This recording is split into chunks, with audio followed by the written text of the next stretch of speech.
David, it's been a while since we last spoke, which I think was back in 2020 before the pandemic. Thanks for accepting our invitation to speak. It's great to have you on. I'm wondering if you could describe some of the tactics Beijing uses to interfere in our government and civil society. Could you also comment on how systematic this interference is in Canadian society? One of the things that I have seen happen is that China essentially insinuates itself into levels of governance. And it convinces people, including Canadian politicians, that it has a role in the governance of certain parts of Canadian society, particularly in areas where there are diaspora communities. One of the things I found most unsettling in descriptions of these alleged Chinese police stations that you will recall were operating, I think, in British Columbia, Ontario, and Quebec, where people, members of the diaspora, were interrogated, often for alleged financial crimes, but also for other issues with the Chinese state. One of the problems, or one of the things that unsettled me, was that some of the people in the diaspora who are asked about it afterwards said they'd called Canadian police, but Canadian police said, "Oh, this is an issue for Chinese police," as if Chinese police have some authority in Canada. So one of the things that I think is most dangerous is this spurious, this false authority.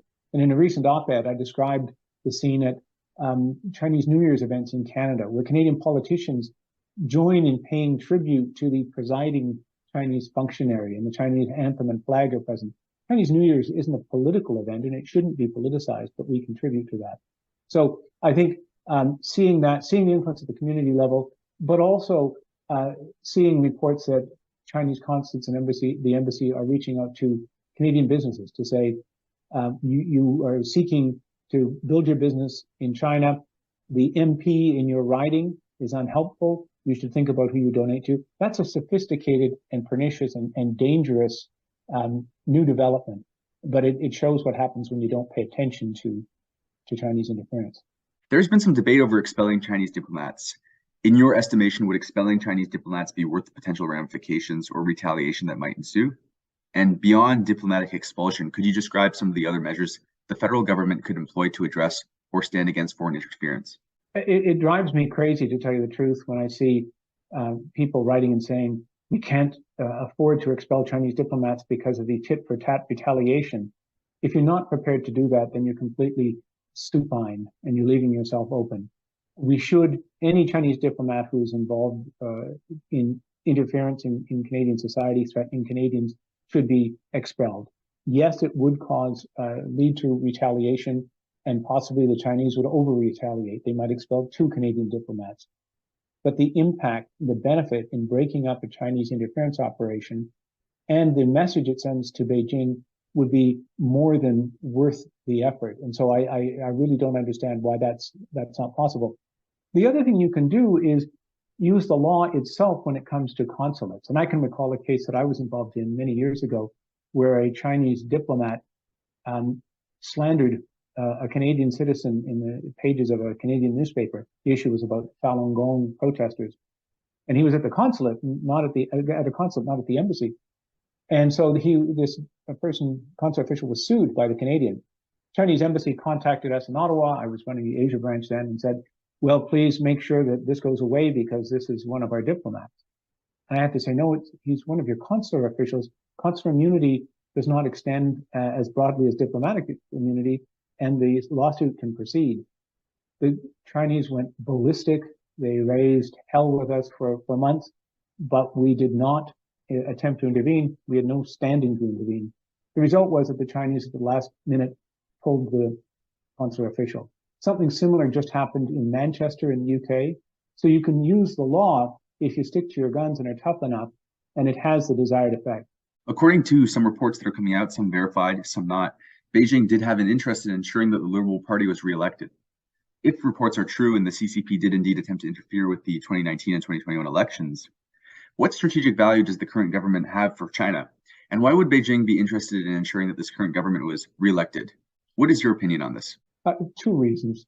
One is that the Prime Minister has made no secret of the fact that he's long been enchanted with China. He tried to walk back his earlier statement that he admires China's basic dictatorship, but he's always shown an alarming degree, I think, of naivete in respect to China. And this was most evident to me when he went to to China to negotiate a free trade agreement that would be progressive and therefore require China to change many of its laws and customs. He actually thought Canada's influence could persuade the Communist Party of China to do that. And then he proceeded to try to negotiate the text by himself. So the marks of a rookie and the marks of someone whose approach to China is still uncritical. The other vulnerability we have is this government is not particularly competent. And to move against China, you need a high degree of coordination and coherence across government, something that is completely lacking.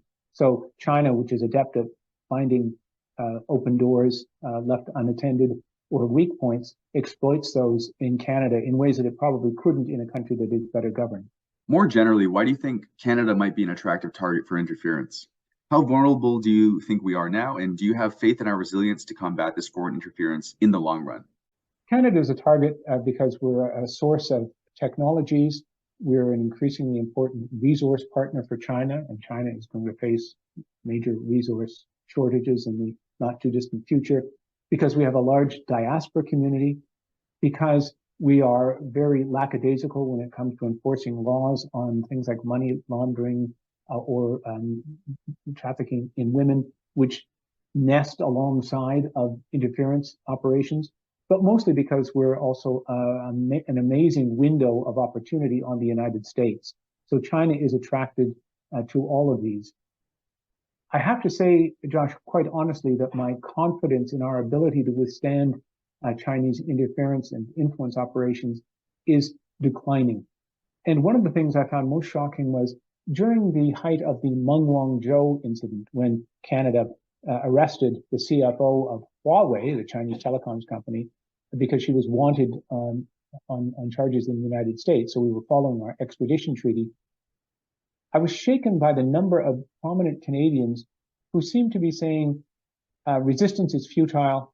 China is simply too big and powerful. We're going to have to set aside our extradition treaty with the United States, our most important ally, to really dance to Beijing's tune. And there was a sense of moral fatigue and defeatism in the country that I hadn't detected before. So whereas even 5 years ago, I would have expressed confidence, I do think there has been a steady erosion of people who have profound influence in Canada, and it worries me. It worries me deeply.